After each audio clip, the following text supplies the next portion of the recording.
This is the Padua Podcast Network. Running a Fever, episode 319. Shattering the yo-yo.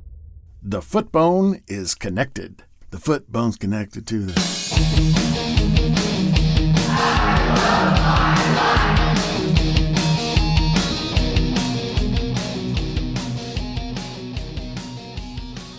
Previously on Running a Fever. I have a condition known as DISH, diffuse idiopathic skeletal hyperosteopathy. Yeah, you never think these things are going to really have an effect. Over the long term, they do. Your muscle, it's elastic. It stretches and tightens, and it comes to a state of rest. And that affects your bones because it's just like a rubber band on a bow, or bowstring on a bow. It bends it out of shape. I am a candidate for surgery to correct the situation. It's major surgery. We're talking about removing vertebrae.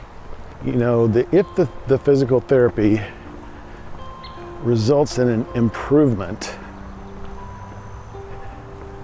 in my pain, the symptom that brought about my entry there, or my coming into his office, then if it improves at all, he said, then we're home free. We can eliminate it purely through physical therapy. And I haven't mentioned this yet, but cervical traction. So obviously I want to avoid major surgery. And so that's an incentive to really work hard on my assigned physical therapy, both in the gym and at home. Is not just going to the doctor, finding out what's wrong, telling them all your pains, and hoping to get a pill or something, but actually doing what is suggested by someone who you're paying to know more than you about this stuff. A lot of times it's about changing the way you do things. And that's what I'm having to do. And I'm going to talk about physical torture today. Wow, that sounds really painful. And it's called physical therapy, or PT for short. It can also stand for physical torture. And it's kind of fun to tell the people there that that's what I'm coming in for. I've been working out with several of the physical therapy assistants. Rachel's a student, still trying to get certified. She's working there. And then also have Sam. It's Samantha, I believe. It's female. And Leanna. All of whom are really just slave driving torturers. This is something I imagine you could have in a gym, but they're probably far more expensive than the regular ones where you just have to figure it out yourself. But very effective, keeps me focused and doing those exercises properly. It's not like a workout, because they're very gradual, they know exactly what to do. Unlike me out on my own, just in the wild, wild west of running a fever land. Yeah. Welcome to Running a Fever. My name is Michael Davis. This is a podcast about fitness, diet, and medicine. And my main goal here, my only goal, is to live a long, healthy, happy, active life right up to the very end.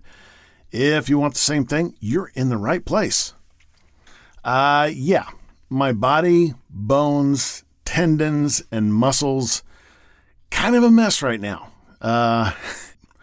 Interesting that the archery bow image was used back then. My podiatrist used the same image when he explained the fasciitis that I started experiencing as soon as the cast came off from my ankle. There's a song about the foot bone being connected to the leg bone, etc. It really is all connected. So the very tight Achilles tendon I had could have been taking pressure off the fascia, which is a ligament that runs along the bottom of the foot from heel to toes and forms the arch. Now that there's more play in my Achilles, because I ripped it out, I'm feeling the tightness of that ligament, which is probably what is causing the pain on the bottom of my heels. Whew. Yeah. So I still think flexibility is key, and I even sort of made a pact with my friend to get into yoga or something. History repeats itself if I don't learn from it. These annoying old sayings are old for a reason. There's truth there, and truth is what we seek.